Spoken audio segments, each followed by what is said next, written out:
کرتی ہیں۔ شیخ عبد القادر جیلانی محبوب سبحانی رحمت اللہ علیہ تشریف فرما ہے، ایک آدمی آیا دوڑتا ہوا کہنے لگا حضور ایک کاروبار شروع کرنا ہے، دل کرتا ہے کاروبار کروں، آپ مجھے یہ مشورہ دینا کون سا کاروبار کروں اور بتائیے گا ایسا کاروبار جس میں نقصان نہ ہو، نفع ہی نفع ہو، تاکہ بڑھتا ہی رہے کاروبار۔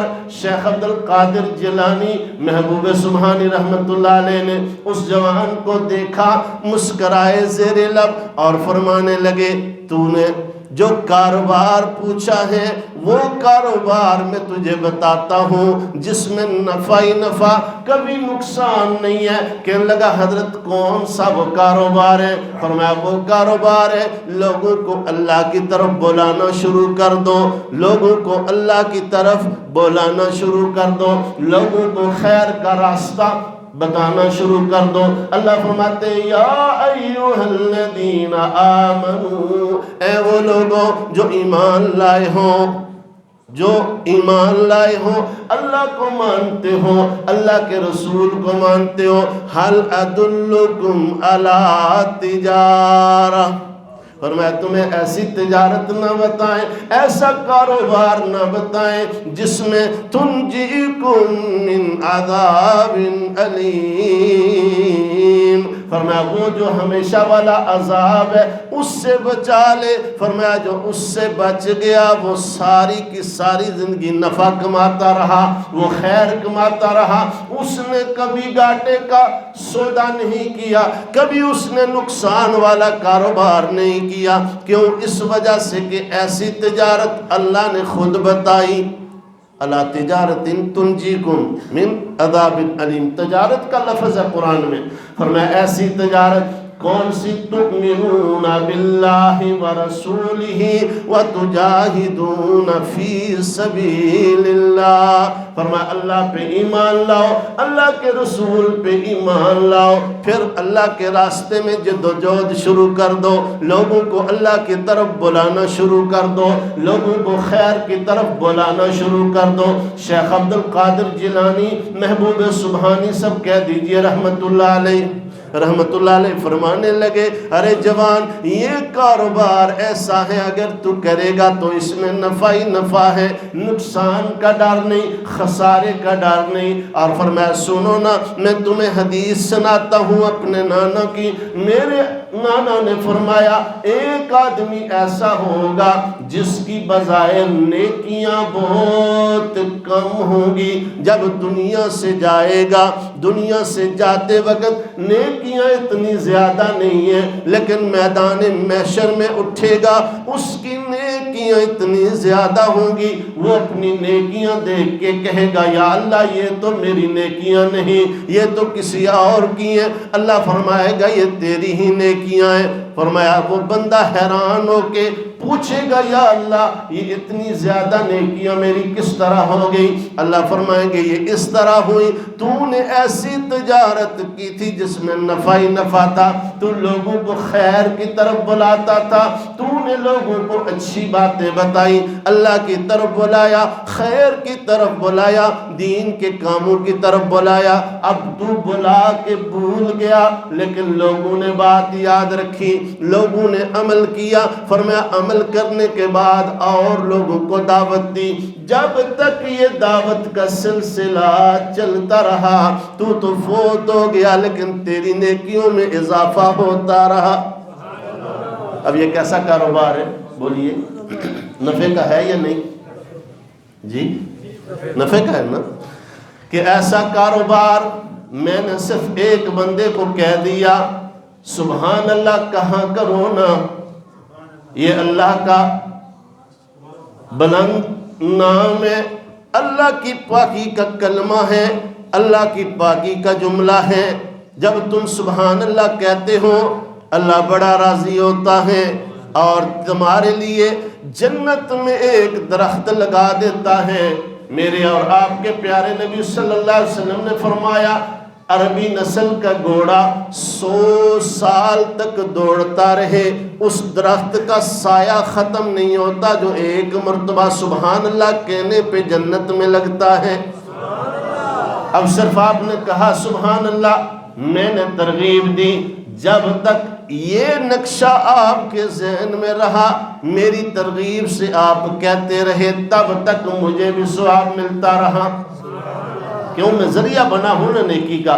اب آپ میں سے کسی نے گھر جا کے یہی دعوت دی، اللہ کا ذکر کرنے کی اتنی فضیلت ہے، اللہ اتنا راضی ہوتا ہے، اتنا اجر ہے، گھر والوں نے عمل کیا، جس کو آپ نے بتایا اس نے عمل کیا، جتنے عمل کرتے گئے اللہ ان کو بھی اجر دے گا، اور ترغیب دینے والے کو، دعوت دینے والے کو بھی اجر عطا کرے گا۔ تو شیخ عبد القادر جیلانی محبوب سبحانی رحمت اللہ علیہ فرمانے لگے، ارے جوان، یہ کاروبار ایسا ہے کہ جس میں فائدہ ہی فائدہ ہے۔ کل قیامت کے دن، جس دن نیکیاں سامنے آئیں گی، جس دن اجر سامنے آئے گا، اس وقت بندہ دیکھ کے کہے گا کاش اسی کاروبار میں ساری زندگی کھپا دیتا۔ حضرت سہل بن سعد رضی اللہ تعالیٰ عنہ صحابی ہیں، ابو داؤد شریف کی حدیث ہے، فرمایا سرکار دو عالم صلی اللہ علیہ وسلم ایک مرتبہ تشریف فرما تھے، آپ صلی اللہ علیہ وسلم نے فرمایا میرے صحابہ، اللہ نے مجھے جو دین دیا ہے سراسر رحمت ہی رحمت ہے، سراسر ہدایت ہی ہدایت ہے، سراسر خیر ہی خیر ہے۔ پھر سرکار نے فرمایا کتنے خوش نصیب وہ لوگ ہیں، کتنے خوش نصیب وہ لوگ ہیں، اور وہ لوگ کامیاب ہو گئے جن کو اللہ نے خیر کی چابی بنایا ہے، جن کو اللہ رب العزت نے خیر کی چابی بنایا ہے، وہ لوگ بڑے ہی کامیاب ہو گئے، وہ لوگ خوش نصیب ہیں۔ صحابہ نے عرض کیا یا رسول اللہ صلی اللہ علیہ وسلم، یہ جو خیر کی چابی آپ نے فرمائی یہ کون لوگ ہیں؟ فرمایا یہ وہ لوگ ہیں جو جہاں بیٹھتے ہیں اپنے رب کا ذکر کرتے ہیں، جہاں بیٹھتے ہیں اپنے رب کی بڑائی بیان کرتے ہیں۔ فرمایا جس وقت بندوں میں بیٹھتے ہیں اپنے رب کی بڑائی کی انہیں دعوت دیتے ہیں، فرمایا یہ خیر کی چابی والے لوگ ہیں، یہ خوش نصیب ہیں اور یہ کامیاب ہو گئے۔ اور پھر سرکار نے فرمایا ہلاک ہو گئے وہ لوگ، برباد ہو گئے وہ لوگ، تباہ ہو گئے وہ لوگ۔ یا رسول اللہ کون لوگ؟ فرمایا وہ جن کو اللہ نے شر کی چابی بنایا ہے، جن کو اللہ نے شر کی چابی بنایا، فرمایا وہ ہلاک ہو گئے، تباہ ہو گئے، برباد۔ یا رسول اللہ وہ کون ہیں جن کو اللہ نے شر کی چابی بنایا؟ فرمایا جہاں بیٹھتے غیبتیں، چغلیاں، بہتان بازی، زبان کو بغیر سوچے سمجھے استعمال کرتے ہیں، فرمایا یہ برائی کی چابی ہے۔ دعا کریں اللہ ہم سب کو خیر کی چابی بنا دے، اور خیر کی چابی بندہ تبھی بنتا ہے جب اس بندے کی سوچ پاک ہو، اس کے دل میں اللہ کی بڑائی ہو، اور دوسروں کو اللہ کی بڑائی کی دعوت دے۔ اور دعوت دینے سے فائدہ کیا ہوتا ہے؟ فائدہ یہ ہوتا ہے کہ جتنا بندہ اللہ کی بڑائی بولتا ہے، دوسروں کو اللہ رسول کی طرف دعوت دیتا ہے، اس کی زبان سے کان اپنے قریب ہے، اللہ اس کو خود عمل کی توفیق دیتا ہے۔ اس سے سارے کوشش کریں گے نا۔ لیکن آخری بات، یہ جو کوشش ہم نے کرنی ہے نا، اس میں پیار ہو، محبت ہو، دکھاوا نہ ہو، روب جاڑنا نہ ہو، اپنا علم دکھانا نہ ہو، اپنی عبادت کا تکبر لوگوں کے اوپر داد پٹھانا نہ ہو۔ دیکھیں نا، ایک بچہ مسجد میں آتا ہے، اس سے غلطی ہو جاتی ہے، اب ایک بزرگ ہے کوئی بھی ہے، اسے کہتے ہیں کیا کرتا ہے، تمہیں مسجد کے ادب کا نہیں پتا، تمہیں پتہ ہی نہیں نماز کیسے پڑھتے ہیں، اسے دو چار سخت باتیں کہہ دیتا ہے۔ اب منع اس نے بھی کیا ہے، لیکن یہ بچہ مسجد سے باہر نکلے گا، کبھی مسجد میں داخل ہوگا، یہ کہے گا کہ مسجد تو ماحول ہی ایسا ہے، میں تو آتا ہی نہیں۔ لیکن ایک بچے نے مسجد میں آ کے غلطی کی، ایک بڑے میاں ایک بزرگ اٹھے، اس بچے کو آرام سے پکڑ کے پیچھے لے گئے، کہنے لگے بیٹا کیا نام ہے تمہارا؟ اس نے اپنا نام بتایا۔ کس کے بیٹے ہو؟ فلاں۔ اچھا وہ تو میرے بڑے دوست ہیں، وہ تو بڑے پیارے آدمی ہیں، بڑے اچھے آدمی ہیں۔ اچھا بیٹا آپ کیا کرتے ہو؟ اسکول پڑھتا ہوں، کالج پڑھتا ہوں۔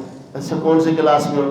دو باتیں اس کے ساتھ کی، بیٹا تم بھی بڑے اچھے ہو، تمہارے والد بھی بڑے اچھے ہیں، اگر یہ تم ایسا نہ کرو تو کتنے اچھے بنو. اب خود سوچئے وہ بچہ اس بات پہ عمل کرے گا یا نہیں کرے گا؟ اس کے دل سے دعائیں نکلیں گی، یہ بڑے میاں کتنے اچھے ہیں، یہ بزرگ کتنے اچھے ہیں. اور آئندہ گلی میں وہ بزرگ ملیں گے تو وہ بائک پہ بھی بیٹھا ہو، بریک لگا کے سلام کرے گا، بتائیں انکل کہاں جانا ہے، میں آپ کو چھوڑ کے آتا ہوں. اپنا مثبت رویہ کر لیں، اپنا مثبت رویہ کر لیں. دیکھیے ہماری مساجد کتنی آباد ہوتی ہیں. صحابہ کرام کا رویہ مثبت تھا. کافر مسجد میں آتا تھا، مسلمان ہو کے جاتا تھا. آج مصیبت یہ ہے کہ ہمارے رویے اتنے غلط ہو گئے ہیں کہ مسجد میں نمازی پکا آتا ہے وہ بھی چلا جاتا ہے، حتیٰ کہ دین سیکھنے کے لیے لوگ تیار نہیں ہوتے. دینداروں کے ساتھ ہمارا جو رویہ ہے، اس لیے میرے بھائیوں اور دوستوں معذرت کے ساتھ ہم رویہ اچھا کر لیں، مسجد کا ماحول اتنا اچھا کریں جو بندہ مسجد میں آئے اسے سکون ملے. میں اکثر کہا کرتا ہوں، دیکھو بچہ باہر سے ہر طرف سے ٹھوکریں کھا کے ماں کی گود میں آ کے سکون محسوس کرتا ہے. اسی طرح ایک مومن مسلمان بندہ سارے زمانے کی ٹھوکریں کھا کے مسجد میں آ کے سکون محسوس کرتا ہے. وہ کہتا ہے میں اللہ کی عبادت کروں گا، آؤں گا اللہ کے حضور سجدہ کروں گا. لیکن اگر مسجد میں بھی ایسا ماحول ہو کہ ایک دوسرے کے اوپر داغ بٹھانے کی، اپنا آپ بٹھانے کی اور اپنی عزت احترام بٹھانے کی بات ہوتی ہو، تو پھر مسجد میں جب سکون نہیں ملے گا پھر کہاں سکون ملے گا. اس لیے ہمیں آج سے یہ تہیہ کرنا ہے کہ ہم سب نے نفع والا سودا کرنا ہے، تجارت کرنی ہے. اور وہ کیا ہے؟ ایک دوسرے کو دعوت دینا. لیکن دعوت پیار سے ہوتی ہے، محبت سے ہوتی ہے، دعوت رسپیکٹ سے ہوتی ہے. جس وقت ہم دوسرے کی رسپیکٹ کریں گے، اس کو اچھے طریقے سے دعوت دیں گے، انشاءاللہ ہمارا ماحول خوبصورت ہو جائے گا.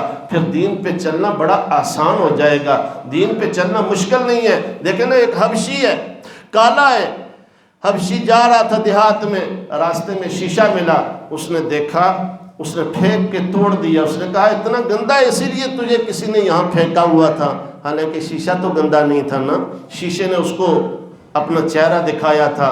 پھر ایک اور بندہ وہاں سے گزرا، اس نے خوبصورت تھا، شیشہ اٹھایا، دیکھا، کہنے لگا واہ کتنا خوبصورت ہے، اس کو گھر میں جا کے کہیں دیوار پہ لگاتا ہوں، کہیں سجاتا ہوں. آئیے دین اسلام خوبصورت کر کے پیش کیجئے. جن کو اللہ نے نماز پڑھنے کی توفیق دی، حاجی ہیں، نمازی ہیں، پڑھے لکھے ہیں، سمجھدار ہیں، اپنے اندر نرمی پیدا کیجئے، حوصلہ پیدا کیجئے، شفقت پیدا کیجئے.